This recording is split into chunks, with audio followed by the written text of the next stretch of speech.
Bonjour Philippe Rimbourg. Bonjour Adrien. Vous êtes professeur de finance à l'université Paris 1 Panthéon-Sorbonne. Vous dirigez le master ingénierie financière, mais aussi le magistère de finance de la Sorbonne.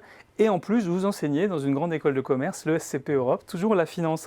Alors j'ai envie de vous demander, est-ce que les enseignements de finance à l'université et dans une école de commerce sont si différents que cela ?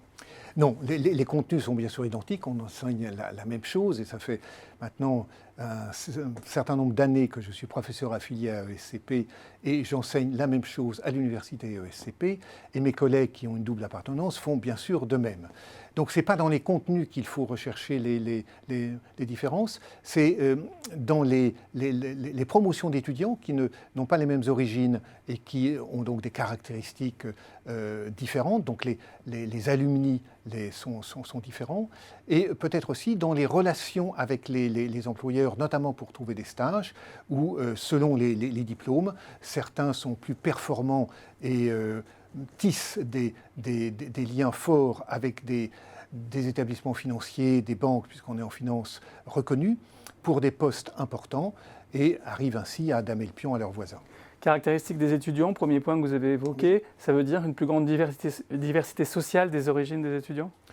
Alors, je ne suis pas très bien placé pour le savoir parce qu'à l'université, on est très pudique et on ne s'interroge pas sur l'origine sociale des étudiants.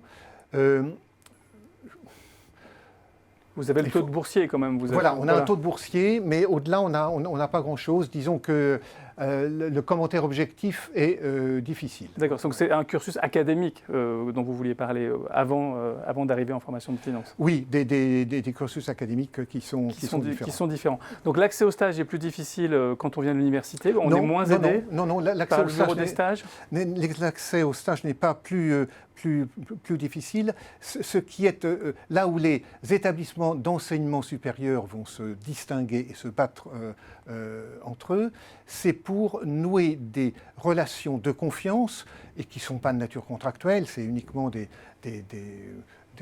relations de travail, avec des établissements bancaires ou financiers de renom pour des stages de qualité.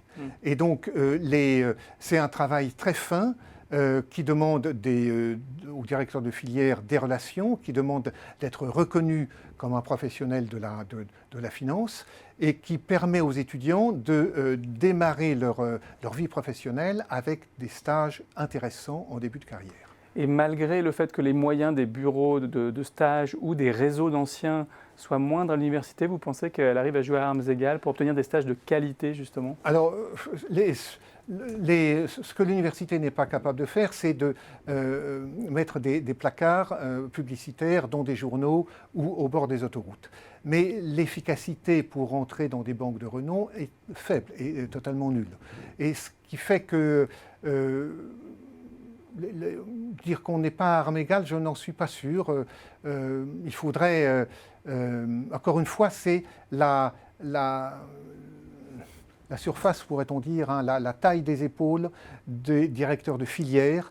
Est-ce qu'ils sont reconnus dans le milieu professionnel? C'est ça qui compte. Tout dépend de leur entre-gens, de leur réputation. De leur réputation. Et du temps qu'ils passent à faire du réseautage, en fait, dans les milieux professionnels. Et tout simplement à non seulement boire des coupes de champagne, mais aussi à exercer leur activité professionnelle et à montrer et prouver leurs compétences et leurs talents. Et leur qualité. Voilà. Merci beaucoup Philippe Rimbourg pour ces explications. C'est moi qui vous remercie.